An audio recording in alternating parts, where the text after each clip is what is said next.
जी, बिस्मिल्लाहिर्रहमानिर्रहीम। Dear students, I say welcome to you in my channel. Last video में मैंने आपके साथ डिस्कस किया about pneumonia, it's causes and about the treatment. अगर आपने वो वीडियो नहीं देखी है और आप जानना चाहते हैं नमोनिया के बारे में, तो ऊपर एक लिंक जो है वो गिवन है, आप उसके ऊपर क्लिक करके नमोनिया के बारे में आप जान सकते हैं। इवन इस वीडियो के डिस्क्रिप्शन में भी नीचे आपके पास लिंक है, आप उसके ऊपर क्लिक करके भी आप आसानी से नमूनिया के बारे में जान सकते हैं। आज के लेक्चर में हम लोग स्टडी करने जा रहे हैं अबाउट अस्थमा कि अस्थमा क्या चीज़ होती है, और इसके अलावा आपके पास जो लंग कैंसर है उसके बारे में हम कोशिश करेंगे जानने की।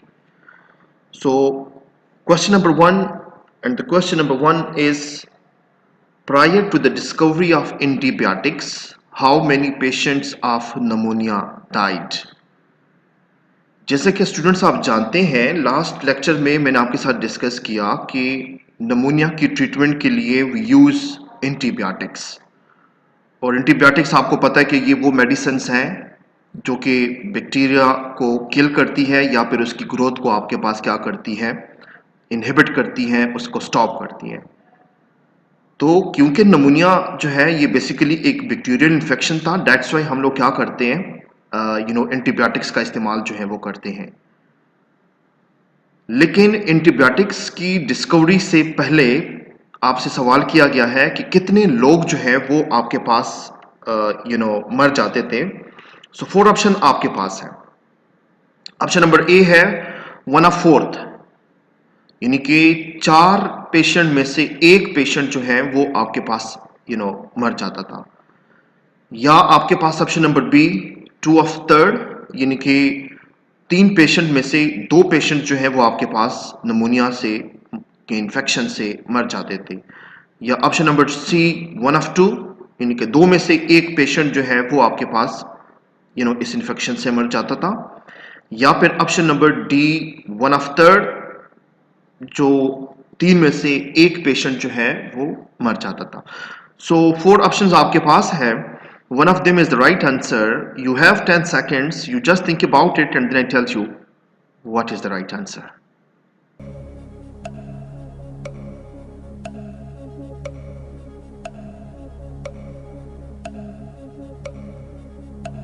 So the right answer is option number D. 1/3 of pneumonia patient died from infection. यानी कि 3 में से एक पेशेंट जो है वो जो जिसको नमूनिया हुआ होता था, वो पर्सन जो है इस इन्फेक्शन से आपके पास मर जाते थे।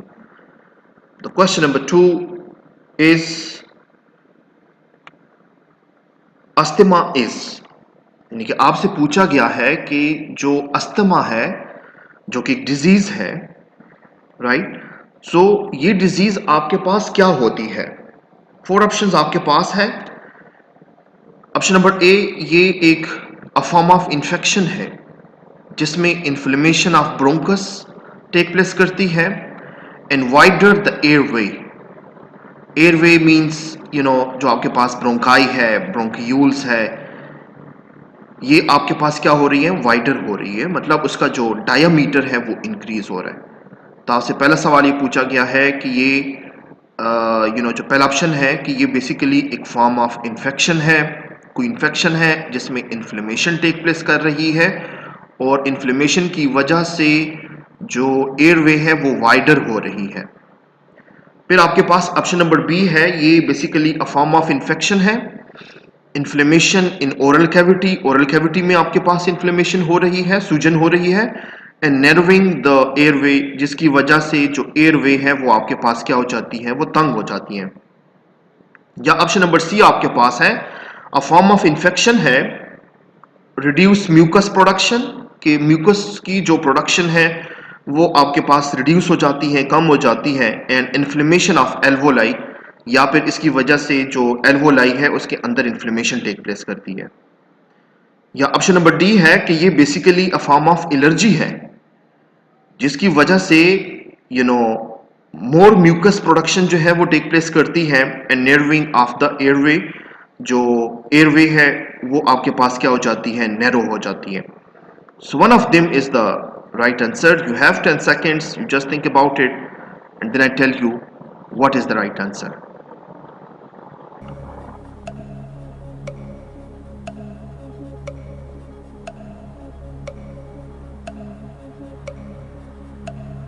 So the right answer is option number D. It is basically a form of allergy है, जिसकी वजह से जो म्यूकस प्रोडक्शन है एयरवे के अंदर, यानी कि ब्रोंकाई एंड ब्रोंक्यूल्स के अंदर, वो ज़्यादा टेक प्लेस करती है और इसकी वजह से आपके पास जो एयरवे है वो आपके पास क्या हो जाती है, वो तंग हो जाती है, जिसकी वजह से ऐसे पेशेंट्स को सांस लेने में जो है वो डिफिकल्टी होती है. क्योंकि जाहिर सी बात है, जैसा कि ब्रोंकाई और ब्रोंक्यूल्स जो है ये ट्यूब लाइक स्ट्रक्चर्स हैं, इनमें से एयर जो है वो पास ऑन होती है. म्यूकस ज्यादा प्रोडक्शन की वजह से और जो एयरवे है जब वो नैरो हो जाती है, उसका जो स्पेस है यानी कि ल्यूमन है अंदर, जब वो आपके पास रिड्यूस हो जाता है तो डेफिनेटली एयर को पास ऑन होने में डिफिकल्टी जो है वो आपके पास टेक प्लेस कर रही होती है. इसलिए हम लोग कहते हैं अस्थमा का जो पेशेंट है उसको डिफिकल्टी होती है सांस लेने में. The next question is question number 3, and the question number 3 is what are the allergens. Allergens जो है वो क्या होती हैं? तो हम लोग कहते हैं कि 4 ऑप्शन आपके पास है. एलर्जेंस वो सब्सटेंसेस है जो कि एलर्जी को काज करती है, ऑप्शन नंबर ए. या ऑप्शन नंबर बी, ये वो आपके पास चीजें हैं जो कि क्या कर रही हैं, जो कि अल्सर काज कर रही हैं. या ये आपके पास ऐसे कुछ सब्सटेंसेस हैं जो कि इन्फेक्शन काज कर रही है. या ऑप्शन नंबर डी, ये ऐसे आपके पास फैक्टर्स हैं जो कि नमूनिया आपके पास जो है वो काज कर रही होती है. सो 4 ऑप्शन आपके पास है. One of them is the right answer. You just think about it and then I tell you what is the right answer.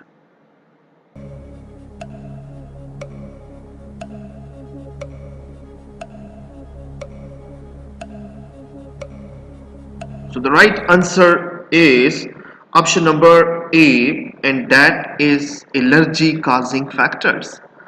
यानी कि एलर्जेंस बेसिकली वो सब्सटेंसेस हैं जो कि आपके बॉडी के अंदर क्या करती हैं, एलर्जी जो है वो काज करती है. तो अगर आपसे कोई पूछे what are allergens, so allergens are the substances which causes allergy. The next question is question number 4. In question number 4 is which type of chemicals are used in the treatment of asthma. कि ये जो asthma है, ये जो बीमारी है, इसके लिए हम किस तरह के केमिकल सब्सटेंसेस जो हैं वो यूज करते हैं. सो 4 ऑप्शंस आपके पास है. ऑप्शन नंबर ए, ऐसे chemicals which has the ability to construct bronchi and bronchioles. कि यानी कि हम ऐसे केमिकल्स का इस्तेमाल करते हैं जो कि ब्रोंकाई और ब्रोंक्यूल्स को कंस्ट्रक्ट कर देती हैं, उसको नैरो कर देती हैं. या फिर हम ऐसे केमिकल्स का इस्तेमाल करते हैं जो कि कंस्ट्रक्ट करती हैं ट्रीकिया को. या ऑप्शन नंबर सी, कि हम ऐसे केमिकल्स इस्तेमाल करते हैं which has the ability to fight with infection. या ऑप्शन नंबर डी, हम ऐसे केमिकल्स को इस्तेमाल करते हैं जो कि डायलेट करती हैं ब्रोंकाई एंड ब्रोंक्यूल्स को. डायलेट का मतलब होता है उसको ओपन कर देना, राइट. सो 4 ऑप्शंस आपके पास है. I give you 10 seconds, you think about it and then tell you what is the right answer.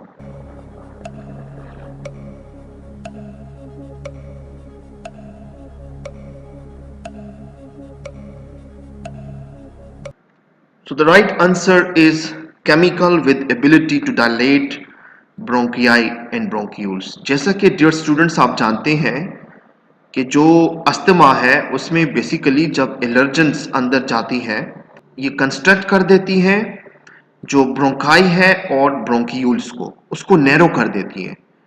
तो फिर हमें ऐसे केमिकल सब्सटेंसेस की ज़रूरत होती है कि वो क्या कर सके, वो उस ट्यूब को डायलेट कर सके ताकि जो पेशेंट है उनको सांस लेने में जो है वो डिफिकल्टी ना हो और एयर आराम से वहां से पास ऑन हो सके.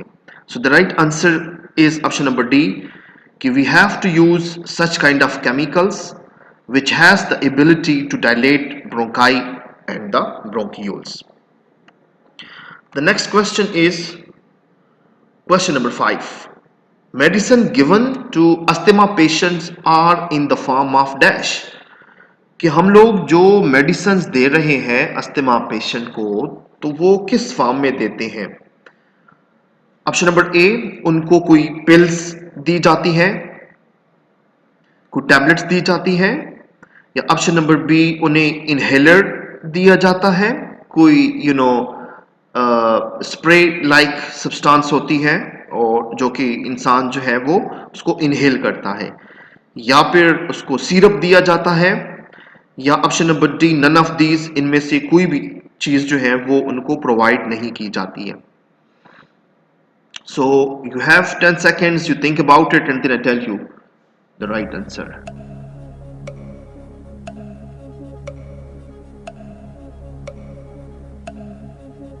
So the right answer is that medicine is given in the form of inhaler, यानी कि एक स्प्रे लाइक एक ट्यूब लाइक आपके पास मेडिसिन जो है वो होती है, उसके अंदर प्रेजेंट होती है और आप स्प्रे करते हैं नोज में, फिर वो जो केमिकल है वो अंदर की तरफ जाता है विद एयर, और वहां जाके ये ब्रोंकाई एंड ब्रोंक्यूल्स के ऊपर एक्ट करती है और ये ब्रोंकाई और ब्रोंक्यूल्स को डायलेट कर देती है, जिसकी वजह से एयर जो है वो आसानी से फिर पास ऑन हो सकती है और उस अस्थमा पेशेंट को जो प्रॉब्लम आ रही होती है, डिफिकल्टी आ रही होती है सांस लेने में, तो वो खत्म हो जाती है. The next question is question number 6 and the question number 6 is examples of allergy causing factors are.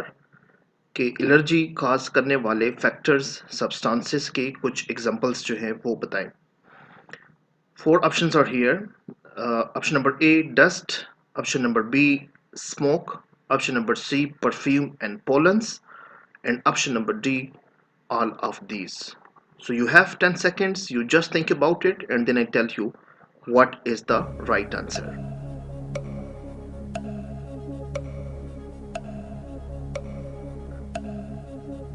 So the right answer is option number D all of these. Exactly, यानी कि जो एलर्जी है, कुछ लोगों को डस्ट से allergy होती है, कुछ लोगों को स्मोक से एलर्जी होती है, और कुछ लोगों को परफ्यूम्स एंड पोलन्स ग्रेन से एलर्जी जो है वो होती है. तो ये तमाम के तमाम आपके पास क्या है, एग्जांपल्स हैं जिनकी वजह से एलर्जी जो है वो हो सकती है.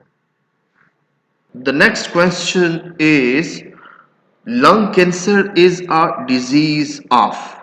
जो लंग कैंसर है ये किस चीज की डिजीज है.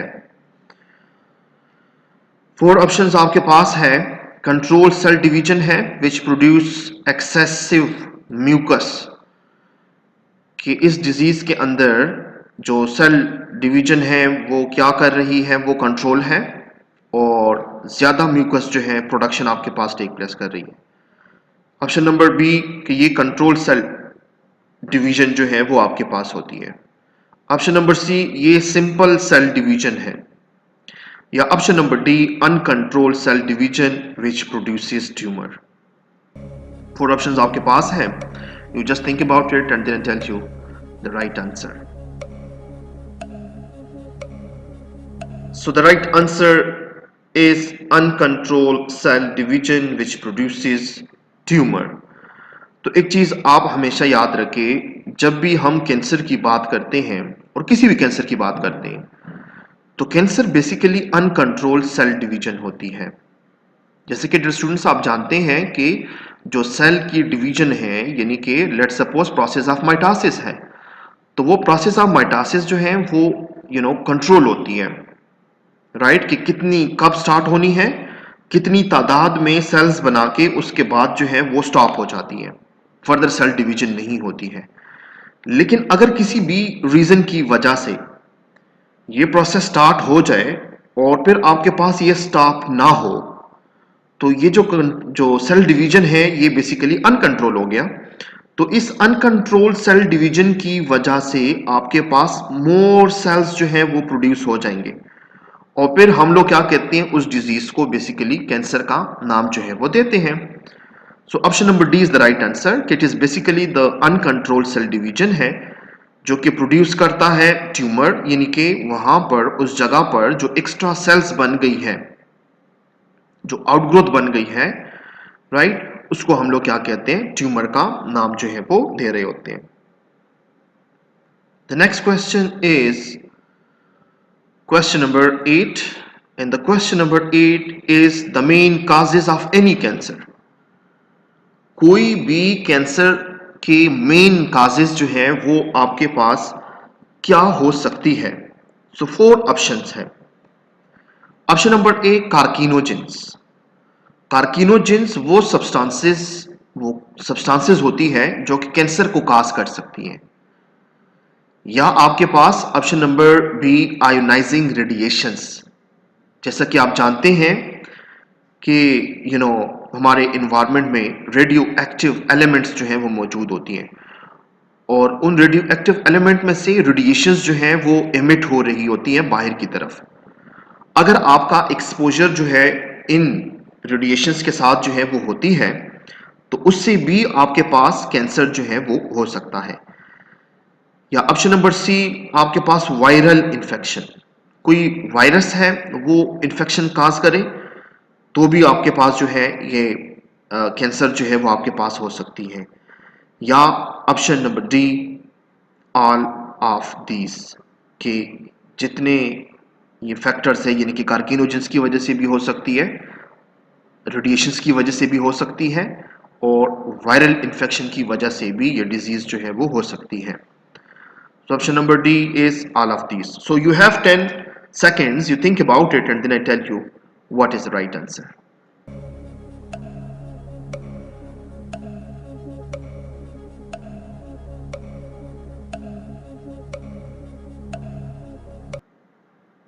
So the right answer is all of these exactly. इन तमाम फैक्टर्स से, वो कार्किनोजेंस हो, वो रेडिएशंस हो, या वायरस हो, इन तमाम से आपके पास कैंसर जो है वो आपकी बॉडी में हो सकती है। The next question is question number 9, and the question number 9 is the main cause of lung cancer is, कि सबसे मेन काज जो है वो लंग कैंसर की आपके पास क्या है। 4 option is given. Option number A, smoking. Option number B, bacteria. Option number C, fungi, and option number D, all of these. So you have 10 seconds, you just think about it, and then I tell you what is the right answer.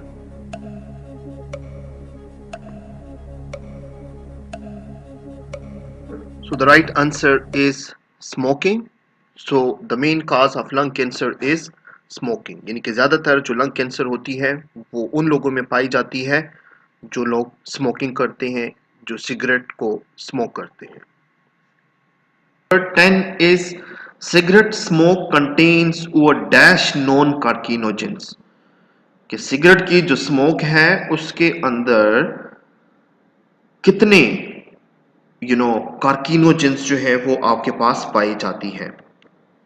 सो हम लोग कहते हैं कि option number A 20, option number B 30, option number C 40, and option number D 50। So one of them is the right answer. You just think about it, and then I tell you what is the right answer.